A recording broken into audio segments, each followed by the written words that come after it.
Fala pessoal, Carol na área trazendo mais um vídeo aqui no canal. No vídeo de hoje eu vou contar para vocês um caso de desaparecimento que aconteceu em 2000. O caso permaneceu assim por muitos anos, sem novas pistas, sem novas informações, até que em 2017 a gente pode dizer que as investigações avançaram e a polícia ali tem uma ideia mais ou menos do que aconteceu, mas ainda é um caso não resolvido.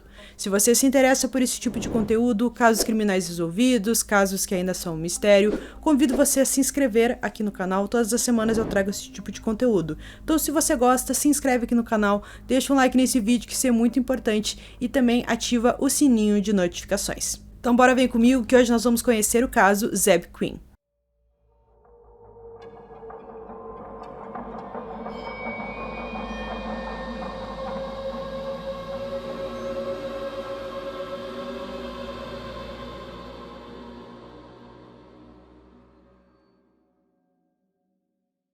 Zeb Wayne Quinn nasceu no dia 12 de maio de 1981 e morava com a sua família em Asheville, na Carolina do Norte. O jovem era muito próximo de sua mãe Denise, que era enfermeira, e de sua irmã Bryant.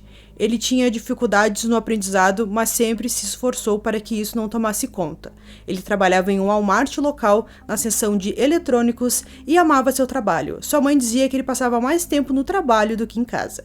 Zeb foi descrito como muito trabalhador e responsável.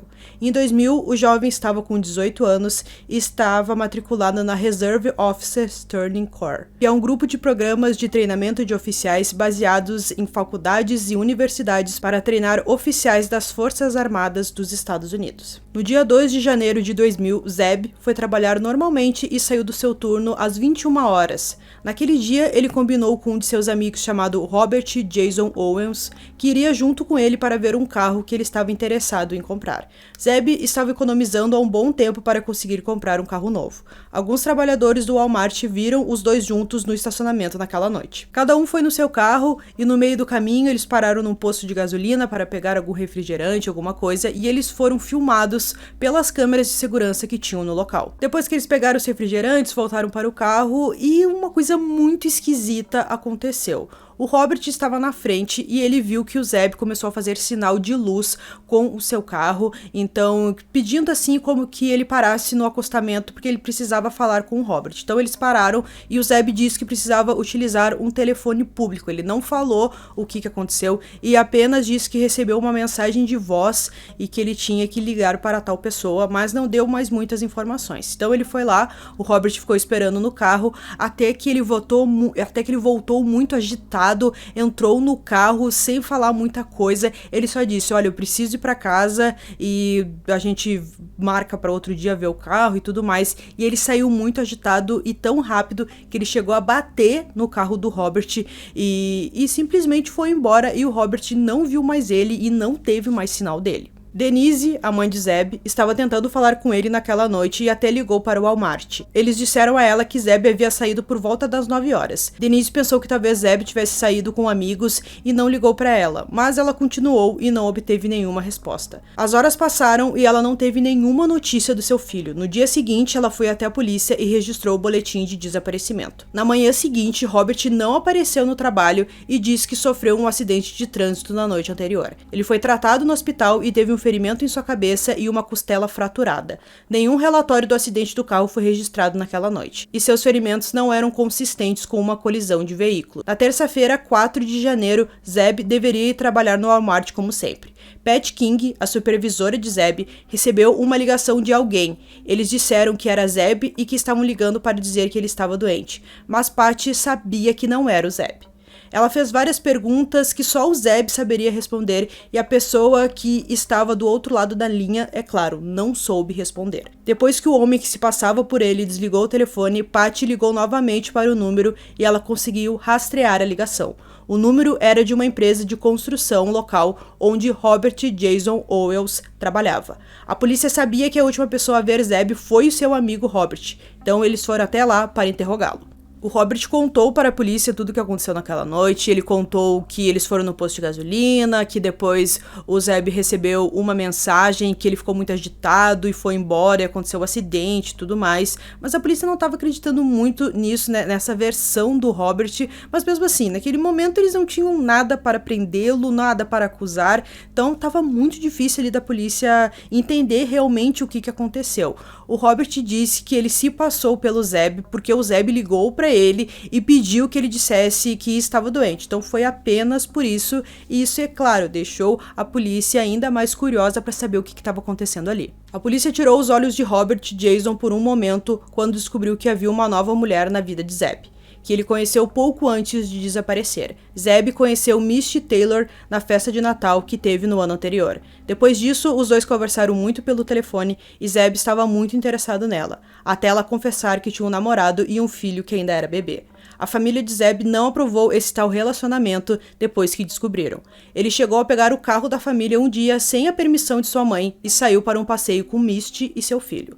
Na véspera do ano novo, 3 dias antes de Zeb desaparecer, Misty disse a ele, através de uma ligação que seu namorado, chamado Wesley Smith, tinha descoberto esse relacionamento dos dois. Ele contou a alguns amigos sobre isso e que Wesley era abusivo com Misty. Ele também disse que foi ameaçado pelo homem. Mesmo assim, a polícia não conseguiu encontrar nenhuma ligação entre eles com o desaparecimento do Zeb. Misty foi interrogada pelos policiais e eles perguntaram onde ela estava no dia 2 de janeiro. Ela disse que estava em casa com seu filho, namorado, com sua mãe e com seu pai. Outra pessoa também estava no local, uma tia paterna de Zeb, chamada Ina Just. A mulher conhecia Misty e sua família porque ela estava trabalhando com eles. Zeb não tinha contato com ninguém do lado da família do seu pai, mas a polícia descobriu através dos registros telefônicos que a mensagem que Zeb recebeu naquela noite, em que ele desapareceu, vinha da casa de sua tia. A tia negou que estava em casa naquela noite, já que ela foi jantar com os pais da Misty. Depois ela registrou um boletim de ocorrência afirmando que sua casa foi arrombada naquela noite. Nada foi roubado, mas alguns objetos foram mexidos. No dia 6 de janeiro, Denise recebeu uma ligação de uma moça que trabalhava com ela no hospital. Essa moça tinha estudado no ensino médio com o Zeb e disse que viu o carro do jovem parado em um estacionamento de um restaurante perto do hospital. Quando a polícia chegou no local, a cena era muito esquisita. No vidro de trás do carro tinha 2 marcas de lábios e um ponto de exclamação feito com batom. Havia também um filhote de labrador no banco da frente, algumas garrafas de bebida, uma jaqueta que não era de Zeb e um cartão-chave de hotel. Parecia que a pessoa que deixou o carro ali fez para chamar a atenção da família de Zeb, já que sua avó, mãe e tia trabalhavam no hospital como enfermeiras. Nenhum dos itens encontrados dentro do carro eram de Zeb. Os investigadores acreditam que mais de uma pessoa estava envolvida em seu desaparecimento, mas nenhuma prisão foi feita naquele momento. O caso do Zeb ficou muito famoso na cidade, todo mundo queria entender o que aconteceu com ele, e depois que o caso foi para os noticiários, uma pessoa ligou para a polícia e disse que alguns dias antes do carro ser encontrado no estacionamento, ela viu alguém dirigindo o carro. Então a polícia perguntou quem era que estava dirigindo o carro, se essa pessoa conseguia descrever, e a pessoa disse que sim, e que era uma mulher. Eles fizeram um retrato falado e o retrato era muito semelhante a um dos suspeitos do caso, Misty Taylor. Mais uma vez, a polícia foi falar com Misty, mas ela disse que não sabia de nada e a polícia não tinha nada para prendê-la. A polícia também não conseguiu nenhuma informação sobre o cartão-chave do hotel. Eles foram a vários hotéis da cidade, mas não era de nenhum. Em 2009, a polícia coletou impressões digitais e também saliva da Misty, mas depois eles falaram que ela não era considerada uma suspeita no caso. Em 2001, Robert James foi preso depois de fugir da polícia e atirar contra eles. Ele estava bêbado e fugiu em seu carro em alta velocidade. Ele recebeu a pena de 4 anos, mas a polícia não encontrou nenhuma ligação com o caso de Zeb nesse momento. Em março de 2015, o nome de Robert Jason voltou a circular e ele estava envolvido em mais um caso de desaparecimento e depois assassinato. Christy Schoyle, do programa Food Network Star, e seu marido G.T. foram dados como desaparecidos em 15 de março de 2015, quando todos os seus parentes e amigos ficaram sem notícias suas. Christy estava grávida de 5 meses quando desapareceu. A polícia chegou até o nome de Robert Jason, que trabalhou para o casal como empreiteiro que foi acusado dos assassinatos. G.Tay supostamente deu a Robert um adiantamento de $7.000 pelo trabalho feito em sua casa e acreditava-se que o dinheiro pode ter sido o motivo do assassinato. O casal depositou uma imensa confiança em Robert e lhe deu as chaves de sua casa. Até o momento, nenhum motivo foi estabelecido para os assassinatos. Robert confessou que assassinou os dois, mas disse que foi um acidente de trânsito. As autoridades foram até a casa de Robert e encontraram os restos mortais do casal no fogão a lenha.